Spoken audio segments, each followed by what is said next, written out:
The red Bob saw just ended up being the trim on the hobo's jacket. Bob stepped over the hobo cautiously, glad he didn't have to deal with that piece of shit. Ralph's was closed. Bob had never seen this particular Ralph's closed. It was Rock and Roll Ralph's. It was a 24-hour store normally, but it was closed now.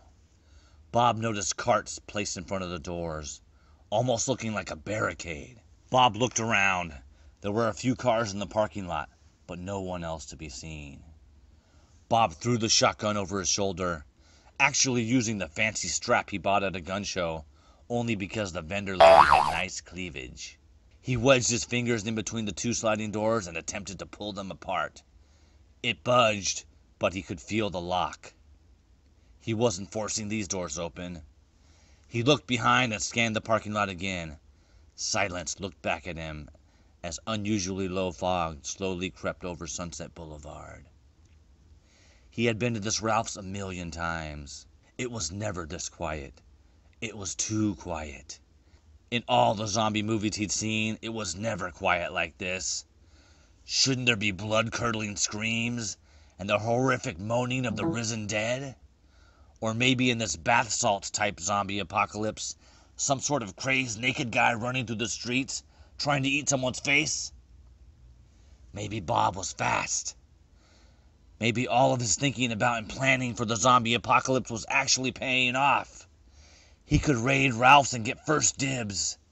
Any other survivors could get what he left behind. He kicked at the sliding glass doors. The glass reflection vibrated rigidly back at him. He broke the eerie, fog-muffled silence with a single shotgun blast that only echoed once, followed by the cascading waterfall of glass. Bob leaned into the hole and pushed at the barricade of carts. After a short struggle, Bob emerged inside of Rock and Roll Ralph's. Bob made it to the Hot Pockets aisle. He knew they were frozen and not the best apocalypse food, but he loved them. He loved eating them, but he also loved them in another way. The real way. Bob had made love to many Hot Pockets in his time. If you heat them up, it's just like the titular concept behind the American Pie movies. Those movies didn't inspire Bob. It just came to him one day while randomly heating up Hot Pockets and watching porn. The only bad thing about making love to Hot Pockets was it was kind of a waste of his favorite food. He opened the glass refrigerator door and began scooping Hot Pockets into his cart by the armful. He loved pepperoni Hot Pockets the best, but only to eat. He only liked to have sex with ham and cheese Hot Pockets. The pepperoni felt weird. He swept in a few rows of ham and cheese. The erotic pictures of ham hanging out of the Hot Pocket looked like labia to him now. For a second, he stopped and wanted to make one. But then he remembered. Oh yeah, the fucking zombie apocalypse! The cart was almost full, and he still needed top ramen. So he made his way to their section. Bob threw as many boxes as he could on top of the sexy Hot Pockets. He was done here. His zombie apocalypse plan was working so far. He pushed his cart to the exit. He thought about all his friends who laughed at him about planning for the zombie apocalypse, and that one radio DJ who ridiculed him on the air. He wanted to get in their face and tell them, "I told you so, fucker!" Bob had another struggle getting his cart through the front door. He spilled a lot of top ramen boxes. After squeezing through, he restacked the top ramen and pushed the cart through the parking lot. The cart was heavier than he thought, and he had to go uphill all the way back to his place. The old, weighed-down shopping cart wheels chattered loudly. In this silence, you could probably hear it for blocks. The hill was steep. Bob hated walking back up it normally, and now he was pushing a cart that must have weighed a few 100 pounds. He took slow steps, arms fully extended, leaning forward into the cart, pushing with his whole body. They were moving. He would make it. He slowly crept past the passed-out hobo and smelled a horrible shit smell.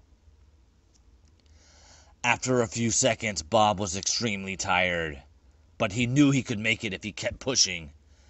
His face was looking straight down, watching the rough Hollywood asphalt move in chunks under him with each step. Then he heard something, maybe nothing, so he kept pushing. He heard it again, a step, a lurch. He kept pushing, but facing the ground, he could glimpse what was behind him, and he saw a silhouette turn the corner at Rock and Roll Ralph's, following him, the exact path he took. He stopped pushing the cart and turned around, using his back to hold the cart. The silhouette lurched again. For sure, a zombie lurch. Contact! This was it. His first motherfucking zombie. It was too far away for a shotgun, and even the pistol would be wasting ammo shooting it from this far away. He watched. It turned the corner and was walking right in his direction, like a dog following a smell. It stepped slowly, almost tripping on the ill-maintained Hollywood sidewalk. After all the zombie head debates Bob had about what zombies would be like, here was a real one, right in front of him. It was a lurcher, a slow-moving zombie, like the old zombie movies. Many other zombie debates he previously had ran through his mind, like the main, most heated zombie head debate ever. Which is scarier, slow-moving zombies or fast-running zombies? Bob was standing in front of proof. The zombie stepped down the street slowly at him. Bob was an out-of-shape fat guy, pushing a few 100 pounds of sexy Hot Pockets up a hill in a shopping cart, and he was still outrunning the zombie. He laughed at the slow-moving zombie. It was about as scary as a mad baby. But if a fast-running zombie had turned the corner, Bob probably would have shit himself and then pissed himself. He thought about how you can debate it all you want, and theoretically you can try to sound all deep and intellectual about how slow-moving, eventual dread zombie types are scarier. But in real life, fast zombies are scarier. End of motherfucking discussion. He had the facts to back up his argument now. Out of shape, sweaty, slow-moving Bob pushed the heavy cart around the corner, ditching the slow-moving zombie forever. Bob heaved the shopping cart over the shitty Hollywood sidewalk, having to stop and lift the cart over cracks every few feet. For a second, Bob thought about how it would suck to be a hobo trying to push a cart over this every day. He only had to do it once and it fucking sucked.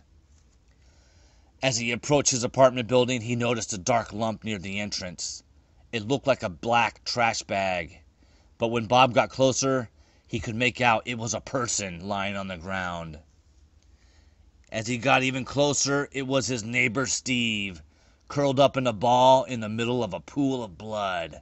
Bob's eyes followed the blood, which turned into a trail going right into his building. Bob's heart dropped. His building was compromised. At least he had good locks on his door. No one was getting into his apartment. No zombie, at least. His eyes followed the trail of blood to a naked woman standing in front of the complex. It was his other neighbor, Natalia, the Russian model he had a crush on from the day he moved in. She was naked right in front of him. All his dreams were coming true today. But she had a nasty wound on her left shoulder that was leaking blood down her torso. For a second, he couldn't tell if she was a zombie or not. But when they made eye contact, she bared her teeth and came at him like a wild animal. She almost fell, her feet slipping in the pool of blood below her, but she only stumbled and kept coming at him. She almost fell again, going down the 2 stairs between them.